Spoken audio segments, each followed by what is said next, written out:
of our check-in at Mountain View Baptist Church. I'm coming to you live from the sanctuary this Thursday evening, and I want to say a special thank you to Counsilwoman LILLIAN FLEMMING at home today in her church with us in the sanctuary. We started a conversation about voter restrictions in South Carolina. So I want to give you a few minutes to encourage others to get on. I see a few of you already are with us, but this is an important conversation with Councilwoman Fleming to update our community about changes in voter restrictions here in South Carolina. It's very important. So I want to encourage you. We started this conversation during our worship service on Sunday while we were at Unity Park. But today we wanted to sit for a moment and be direct about what's happening in our community. One of the things that alarmed me and should alarm you, and I'm going to monitor our chat. If you want to ask questions while we're chatting, we'll try to answer your questions.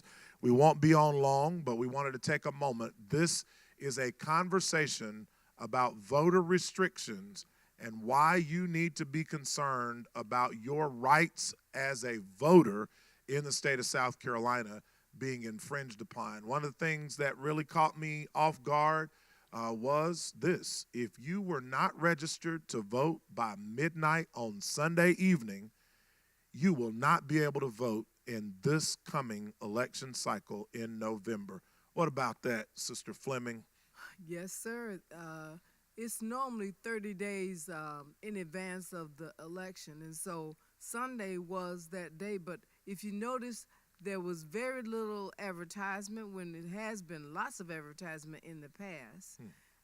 And then in addition to that, the way they are normally, if it's on a Sunday, then they make it the Monday afterwards. But this time they did not. Right. Which means it gave people less time and less preparation, which means they had to do it online. And there are a lot of people elderly and older, and some of them may not have an opportunity to do it on a Sunday. I saw that your husband sent out a notice that people have been purged from voter records without them even knowing for whatever reason. And so some of us may not even have the voter status that we think we have. That's so we have to go check that out as well, right? That's exactly right. It seems we found out that there were several counties in the lower part of the state where people went online to check their voter and they were not there. Wow. And so we have attorneys working now to make sure we get them back in there because a lot of them have their voter registration cards. So why are they not on there? Wow. So this is an alarm. We're on tonight. I've got chills thinking about it. You know, this type of infringement on our civil rights as voters in America, but in particular in South Carolina, when this cycle of elections is so important. We've got a governor on the ballot. We've got a state superintendent of education on the ballot. Yes. We've got local state house representatives on the ballot. We've also got school board elections this cycle, all of which our people need to be out at the polls, voting, exercising their right. But it feels like we're kind of stepping back in time to a bygone era when people challenged our right to vote. What are your thoughts about that? Well, yes, it's almost as if it was like in the early 60s because of the constant changes. Before this year, you had 30 days to actually, before the election, to vote early or vote absent. At that time, we called it absentee. They got rid of the absentee voting. You can vote early. And then the time has shortened because beforehand we had 30 days. You had 30 days from that date in order to vote absentee, and you had 17 reasons. Well, you know, most of the reasons for the elderly people was not really a problem because sometimes people had to work. Sometimes people took care of people. Sometimes people were in the hospital. So those reasons are still valid. but those 17 reasons no longer exist.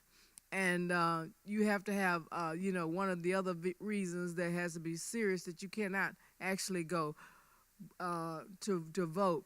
And the other thing that happens now is that you have 10 days. Wow. You have 2 weeks from October the 24th to November the 5th, and not including on Saturday. The state law says that you can go and vote October the 24th through November the 5th from 8:30 a.m. to 6 p.m. all of those days. And that's a walk-in. And that's the walk-in going voting absentee at that particular time. And when you do that, a lot of people like to wait till election day to vote. And sometimes in the past that used to be pretty good. But that's when we had more election ballots. People didn't realize it, but we had more places to vote then. Now we have, Greenville County has 500,000 people and probably about a couple 100,000 registered voters, and we have 192 places to register to vote. Say those numbers again. We have 500,000 people. We have a half. It's 527,000 people in Greenville County. And then we have how many thousand votes? We have between 250,000 and 300,000 people who are registered to vote. The rest of them are children. And then we only have 192 places to go and vote. So we got to get 300,000 people on election day through 190 voter precincts for them to be able to vote. And that's the reason why we have early voting, because everybody cannot make it on one day in America. And so since they can't, the other thing that has that really has bothered us now, but they did mandate it from 8:30 till 6, and they're going to be closed just a Sunday that's listed in there, which will be October the 30th. That's the only day that they're going to be closed, but they're going to be open 6 days a week. For 10 days for that particular time. Starting on October the 24th. Yes. People can go early vote at the county voter registration office. Yes, and there are 6 others. And 6 other locations. Yes, then the reason there are 6 others is because we complain vehemently, because suppose half the people go to vote early. They will not get in. It was like it was before. We were outside with the NAACP voter protection, and we were outside. Some people stood in line for 3, 4, 5 hours. That's ridiculous. Wow. They had to go to the bathroom, so we would switch places with them to keep their place in line. We didn't want confusion.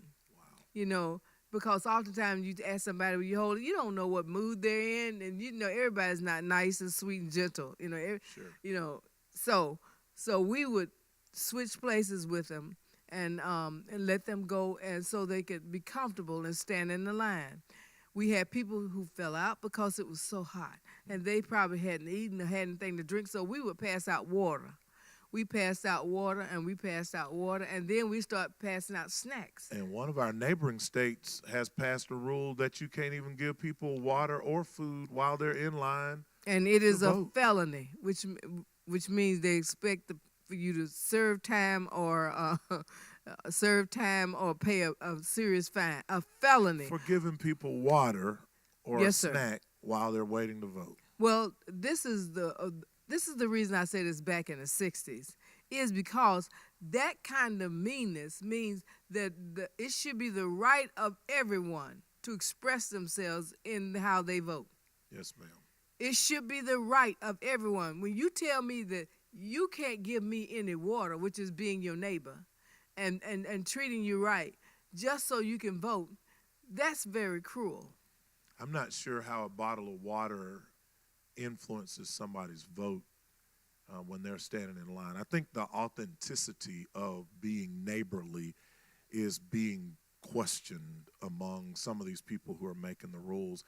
Tonight, we're live at Mountain View Baptist Church on a special Thursday evening edition of our check-in because we want to sound the alarm and make you aware that there are voter restrictions that are being put in place that are infringing on the rights of our voting population to be able to exercise their right to vote.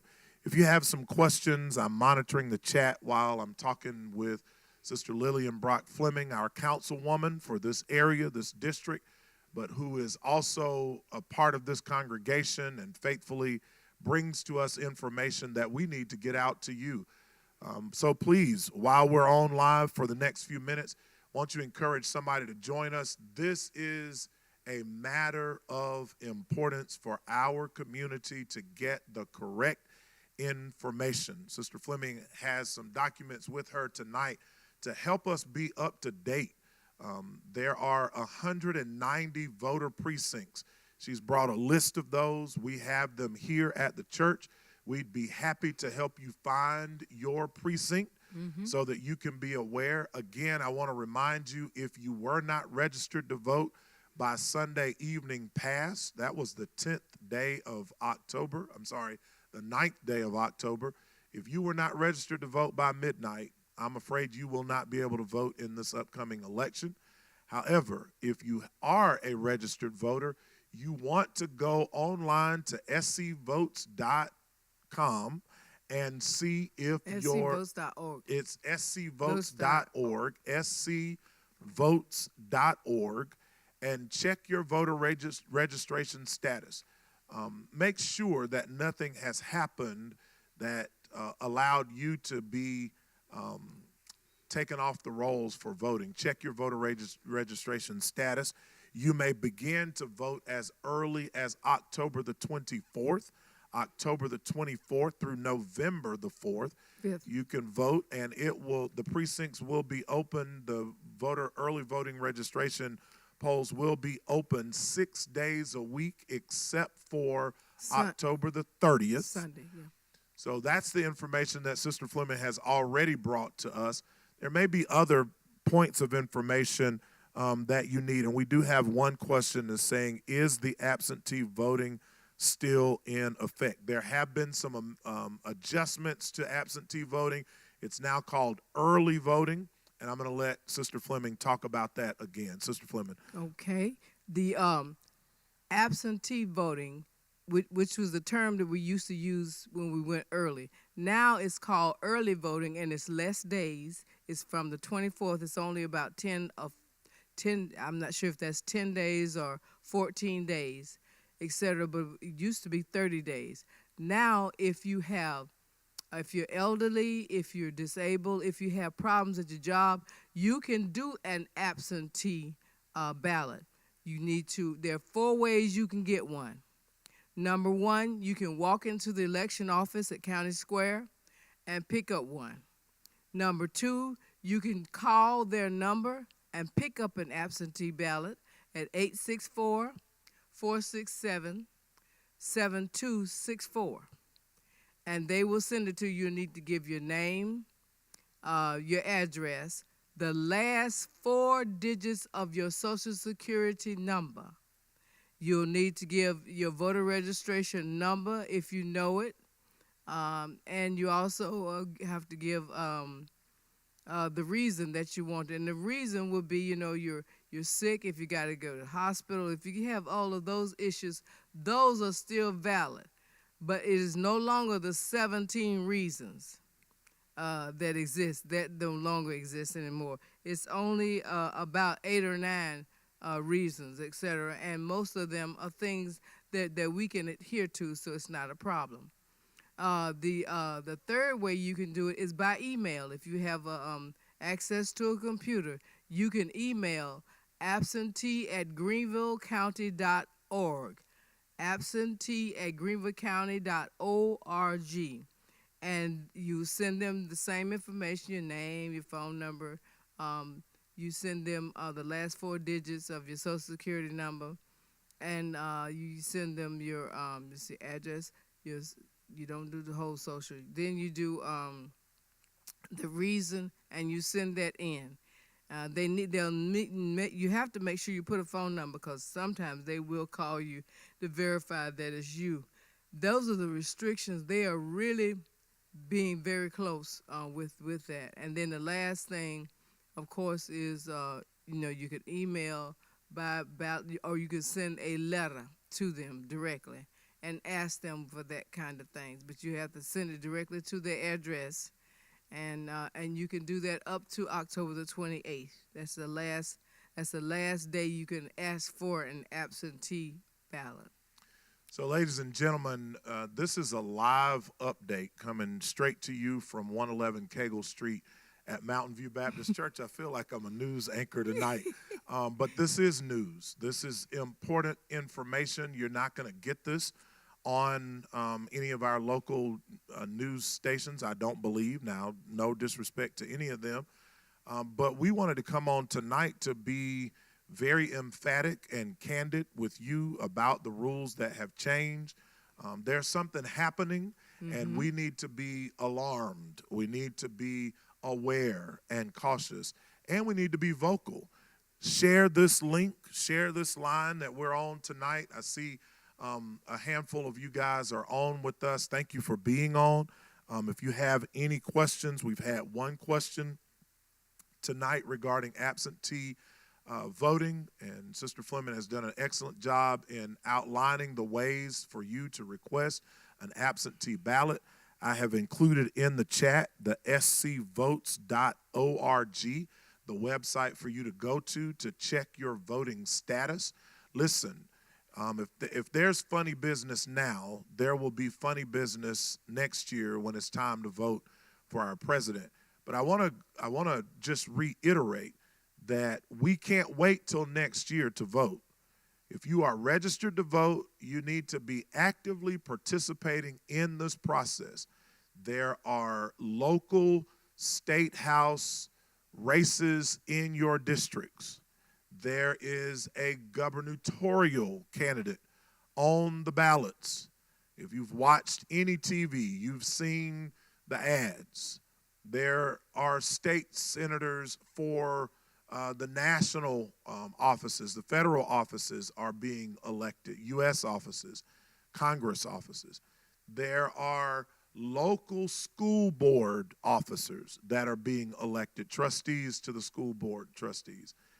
We have a state superintendent race that is happening, and we need to be mindful of all of these races and get out there and exercise our right to vote. Please share this with others. This will be up on our Facebook Live page. It's also on our YouTube. I'm very grateful for Counsilwoman Fleming, Sister Fleming here at Mountain View, who has been serving this community for more than 40 plus years, 46 on council, but even before that, right along with her mama out here making sure people got what they needed in our community, and still tonight has come home to Mountain View in the sanctuary to give information that is relevant to you that you might know. Early voting starting October the 24th and running through November the 5th.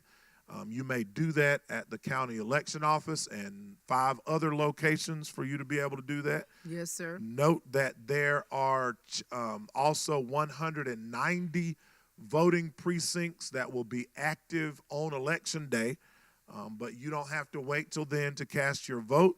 You can go in early, request that ballot either in person at the election office. You may do so by email. You may also call in and request. These are ways that you can get that early ballot. Make sure that you are treated fairly.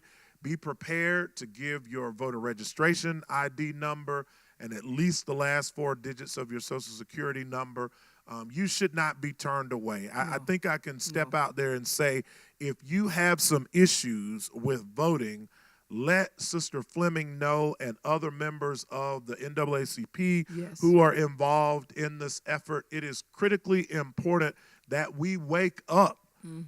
Wake up, ladies and gentlemen, and understand that there is something happening in the atmosphere regarding our rights, and we need to stand up, unite, and make noise about this matter as it affects our civil rights. Pastor, one of the things I want to say to you is that we are taking this so serious. We started 3 months ago delivering signs for this what's called the South Carolina Voter Protection. It's a group of lawyers all over America who are working. There are 17 states that they're working on. South Carolina is one of the 17 states that's had intimidation and threatening to people. If you have a problem and they will not allow you to vote, there's a number, voter protection number. It is 866-OUR-VOTE. 866-OUR-VOTE. And that you call that number, and that will get you to, there'll be some attorneys on the line, and they will talk to you, and they'll walk through. They will make sure that everybody does not have a problem. We called it several times in 2020 when we had to vote then. We called it several times because they were saying different things to different people and not allowing them in certain places to vote. And as well as you can ask you can appoint your own self an authorized person to help you. An authorized person is anybody who is registered to vote that you trust, that you want to help you vote. And they can come and show you where things are and talk to you and help you through it. You do not have to use the people in that booth. And that's the problem that we had before, is they were trying to stop people from using an authorized person. And that authorized person is your authorization. Wow. Yeah, you have that right in order to do that. So it's 866-OUR-VOTE. Ladies and gentlemen, you heard it here at Mountain View. I've posted that number in the chat, 866-OUR-VOTE. Also, scvotes.org. Ms. Fleming, will you also give that number for the election office, the local election office, one more time? Yes, if you wanted an absentee ballot in order to vote, you call 864-467-7264. 864-467-7264. So all of those numbers are posted in the chat. I encourage you once again, please share this video. It contains important information regarding the upcoming election cycle. And I think this applies no matter what county you're in. We have viewers from Charlotte, from all over the place. We've given specific information for Greenville County as it relates to reaching out to the local election office. That 864 number, 467-7264 is in the chat, and that will ring a local Greenville office, 864-467-7264. scvotes.org, scvotes.org. It's .gov. They changed. scvotes.gov. There's a 411.org, so that one is .gov, G-O-V. Okay, .gov. All of that information is in our chat. Please, ma'am, please, sir, make sure you check your voter status and don't be denied your right to vote. I cannot say that enough. I want to encourage you. We are coming because this information is important. If you have senior parents or senior members of your family, they have cherished the right to vote, and we do not want them mistreated at the polls. Amen. You have the right to go into the poll with them, to assist them. After they designate that you are a person that they would like to have assist them, you are fully entitled to that right. Ladies and gentlemen, I really am coming tonight because I'm burdened by the things that I see happening both on the national level, the state level, and locally. There are unprecedented behaviors, if I may say it that way.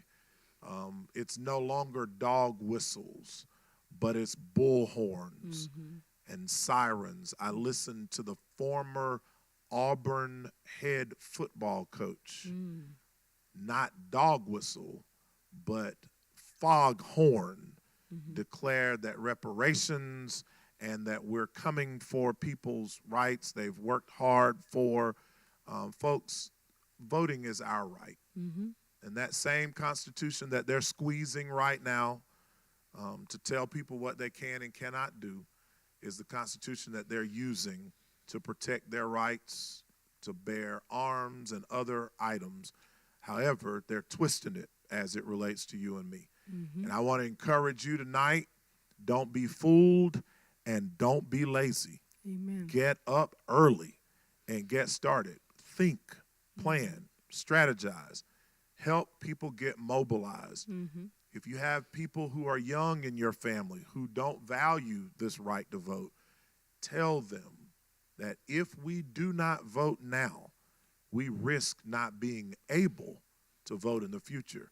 And if you think that somebody's going to act on your behalf, if you're not at the table, baby, you own the table. So I want to encourage you, and forgive me for being so candid with you in this way. Don't be offended. Be angry. Amen. And I want to share one thing that we worked on. Our young people, we have a lot of people that's totally registered to vote. They just don't vote. Wow.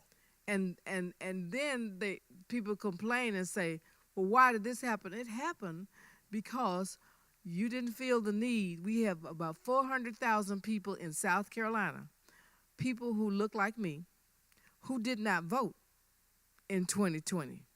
Wow. We had a large number of people to vote. Say that but number again. 400,000 of them did not vote. 400,000 did not vote in 2020. And because of that, if you look at our state, that's why they closed 5 hospitals. They took the money. They wouldn't take Medicaid anyway, but they closed 5 hospitals in South Carolina, which is so sad. Those 5 hospitals are in the lower part of the state where the majority of people of color live. So they don't have access to a lot of things.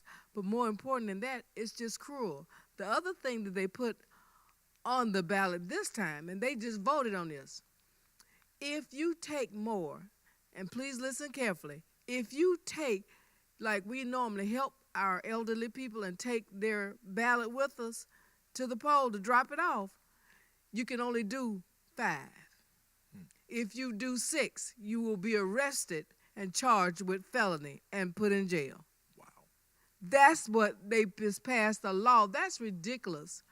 All you have to do is say we won't accept you doing more than that, but no, they want to arrest you. Wow. In the state of South Carolina, which is crazy. It doesn't mean you can't take people, it just means you cannot take more than 5 ballots. You can carry any number of people to the polls to vote that you want to. That's great. There's no problem with that. But taking their ballot in and signing your name that you're taking this in for your whomever, you can only do 5. Wow. And these kinds of laws and changes are being made without the public being informed, so that you can go authentically to assist somebody and then find yourself on the wrong side of the law. Oh, yes. Wow. Yeah. Wow. Well, again, folks, thank you for your time. I see that we've had a consistent audience during the time that we've been talking. This is Pastor Mills live at Mountain View and sharing with Sister Lillian Brock Fleming, who has taken her time once again as a crusader for our community, yes, to keep us informed and to bring the information home to us so that we can all be aware. And I hope that you will share this widely in your networks, that now is the time to be concerned, to be vigilant about your voter registration status, that you may check these venues or avenues that we've talked about tonight to verify that you are indeed registered to vote. Make sure that you have whatever you need so that when you prepare, and look, voting starts October the 24th. That's how early you can vote. And if you should choose to wait till Election Day, if you want to walk in and stand in the line to go in to cast your vote, don't be there without your ID. Even if you don't need it, have it on you. Oh, you have to have it. Have it on you. Have your voter registration card. all of that information. Check now. Go find it. It's in your personal files, all of that stuff, so you know where it is, so you can put your hand on it and don't be shuffling through all that other stuff that's in your purse or in your wallet, because you haven't had to need your voter registration card since you voted the last time. Go make sure you know where it is and have your ID and be ready to walk in with confidence and cast your vote. This is Pastor Mills, live at Mountain View Baptist Church, 111 Cagle Street. We're coming to you with a check-in about voter registration and voter rights in South Carolina. We'll see you Sunday. This weekend's activities are exciting me. I'm thrilled about our leadership class that's going to start at 9 a.m. on Saturday morning. That's the 15th at 9 a.m. And then we will have a national psychologist on-hand clinical clinician who will be talking to our brothers about mental health. That will start at 12 noon with lunch till 2 p.m. Won't you make a decision to join us for any of these activities this weekend at Mountain View Baptist Church in Greenville? God bless you. Thank you for your time.